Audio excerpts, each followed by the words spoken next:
Puji Tuhan, saudara kekasih dalam Tuhan, selamat hari Minggu saudara.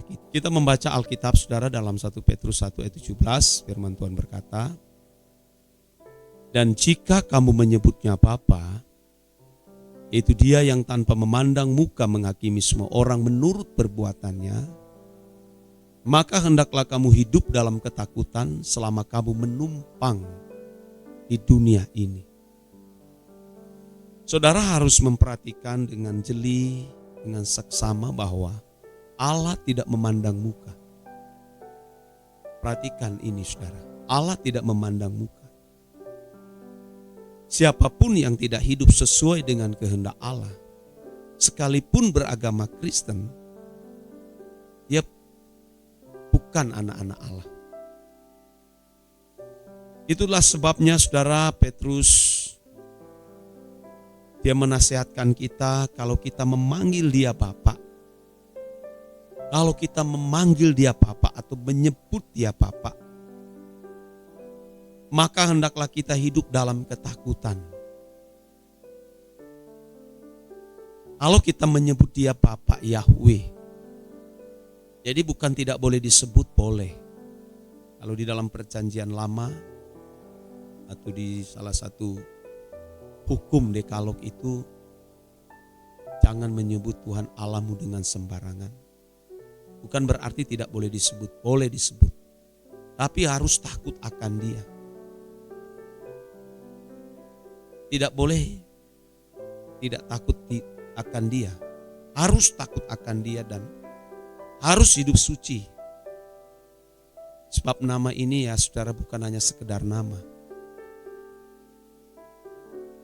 Jadi kalau seseorang mau menyebut Bapa, dia harus hidup dalam ketakutan.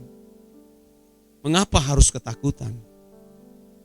Sebab kalau kita memanggilnya Bapa, maka kita harus hidup sesuai dengan kehendak Bapa. Sebab ia tidak memandang muka. Dia tidak peduli mau gembala, mau pendeta, mau majelis, mau siapapun kita saudaraku. Kalau kita tidak takut akan dia, dia tidak peduli siapapun kita. Bangsa Israel sendiri saja sebagai biji mata Allah saudara, Bapa Elohim Yahweh tidak peduli. Dia hanya peduli hanya kepada orang-orang yang menghormati dia secara pantas atau secara proporsional.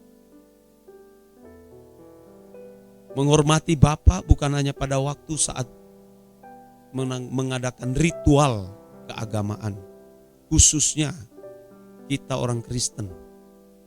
Tentu dalam hal ini berliturgi di gereja atau mengikuti seremonial kebaktian. Menghormati Bapa dengan apa yang kita pikirkan dan yang kita ucapkan melalui mulut dan perilaku kita setiap hari, setiap saat. Apa yang kita lakukan itu sangat menentukan apakah seseorang menghormati Bapa atau tidak. Membuang sampah sembarangan saja saudara, jangan dianggap itu tidak melukai hati Bapa. Sangat melukai hati Bapa.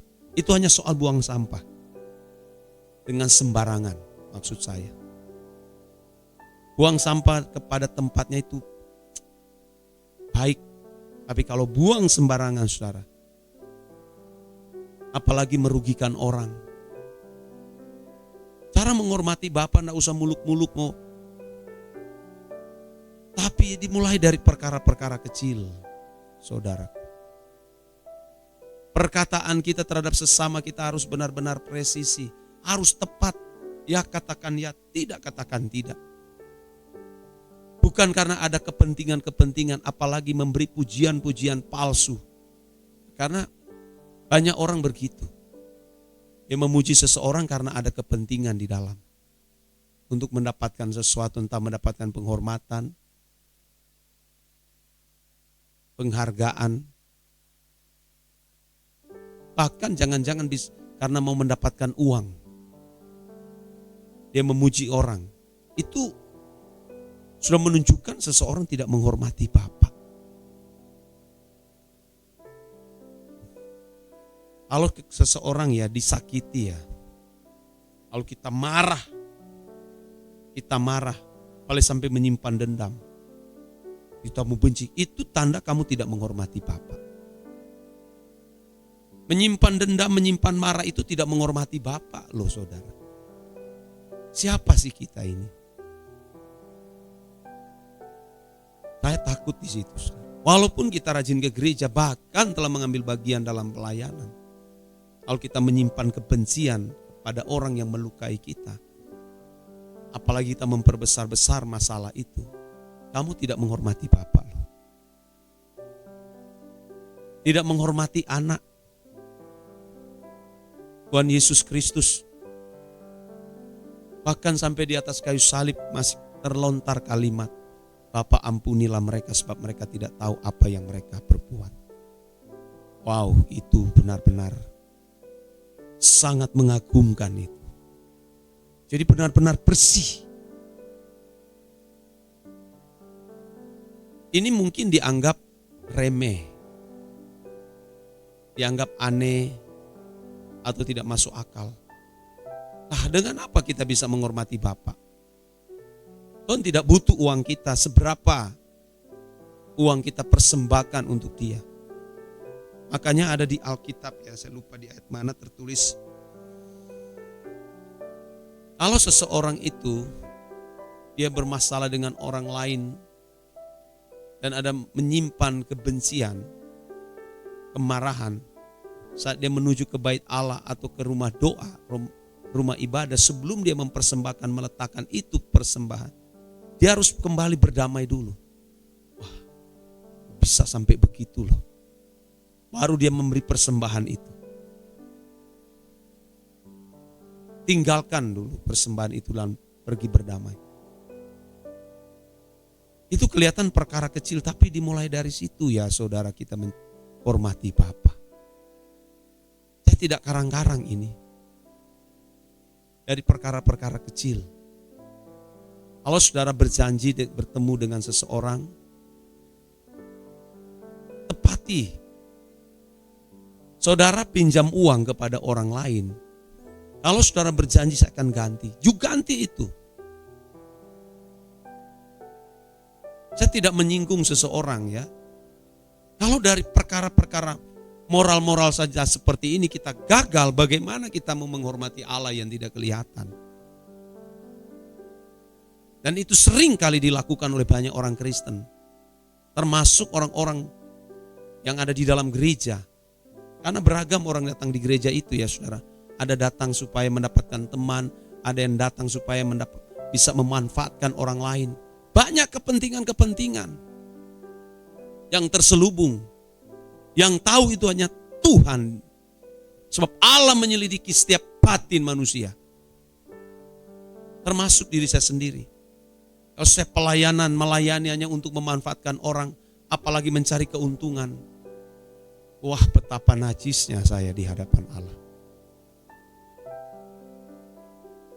Tapi saya belajar bagaimana ya saya bisa menjadi anggur yang tercurah, roti yang terpecah. Begini kalau jadi seorang pemimpin Kristen, harus bersedia dibully, dituduhkan sesuatu, dihina, difitnah. Nah, itu sudah dialami oleh Tuhan Yesus sendiri. Rasul Paulus pun sudah mengalami hal itu, saudara. Itu menjadi sebuah kebahagiaan kita, saudara. Di tengah-tengah goresan-goresan, luka-luka yang Tuhan izinkan kita alami, itu justru mempersiapkan kita menjadi serupa dengan Yesus, menjadi kekasih Allah, kekasih Tuhan, saudara. Jadi saudara kekasih dalam Tuhan, dimulailah dari perkara-perkara kecil. Jaga mulut saudaraku, percakapan kita harus suci. Apa yang kita pikirkan ya, saat kita menggunakan gadget, apa yang kita perhatikan di situ, yang kita tonton. Itu cara kita menghormati Allah kelihatan di situ, saudara. Kalau bagi umat perjanjian lama, saudara, mereka cukup taat kepada hukum Taurat. Mereka sudah dikategorikan sebagai orang-orang yang telah menghormati Allah Bapa. Tapi kita tidak cukup. Datang ke gereja pun tidak cukup menunjukkan kita sudah menghormati Bapa. Memberi uang ke gereja pun tidak cukup bahwa kita telah menghormati Bapa. Menghormati Tuhan Yesus itu mengasihi Dia, saudaraku, mengikuti cara hidupnya. Apa yang diperagakan kita harus mengikutinya. Melakukan, saudara, itu cara kita menghormati Dia. Melakukan kehendak Bapa dan menyelesaikan pekerjaan. Maka Tuhan Yesus paling marah kalau pekerjaan tangannya itu demi menyelamatkan jiwa-jiwa, jika lalu ada orang yang menghambat atau mengganggu. Marah Tuhan. Sama seperti Petrus ketika dia mau menghalangi Tuhan Yesus pergi ke Yerusalem, mati di sana untuk menanggung dosa manusia. Tuhan Yesus langsung menghardik setan yang ada di dalam pikiran Petrus. Enyahlah engkau, iblis. Engkau hanya menjadi batu sandungan. Coba Anda bayangkan ya saudara, sudah menjadi murid, tetapi ada iblis yang bersembunyi di dalam hati, di dalam pikiran seseorang. Dan itu banyak terjadi, saudara. Kita jangan sampai demikian, saudaraku. Kita terus mendukung pekerjaan Tuhan yang besar ini untuk menyelamatkan sebanyak mungkin jiwa-jiwa. Dan ini menyenangkan hati Bapa. Ya. Ini menjadi pesan Tuhan bagi kita sekalian. Tuhan memberkati kita.